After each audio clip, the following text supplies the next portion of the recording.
Hey everyone, welcome to our channel. If you are experiencing lag while using Instagram Reels, then we are here with some tips to help improve the performance of Instagram. So let's get started. Firstly, make sure that you are connected to a strong Wi-Fi network. After that, open the Instagram app on your mobile device and go to your profile, tapping on your profile picture in the bottom right corner.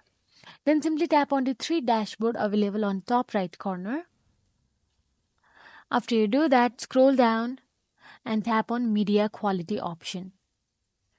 Inside media quality, make sure that your useless cellular data is turned off. So what happens is if it is turned on, then it will make you lag some videos or reels on Instagram due to less cellular data uses.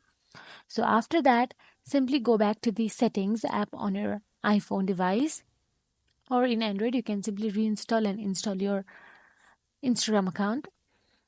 Go to the settings and scroll down and tap on the general. Then inside general, tap on iPhone storage. Then in iPhone storage, tap on the Instagram option available there. And you will get to see offload app option. Then simply offload it. Offloading the Instagram app or clearing its data and cache can help resolve any performance issue. So make sure you offload the Instagram app and it will be reinstalled with the saved data. So that is it, guys. If you found this video helpful, please like, share and subscribe our channel, and thank you for watching.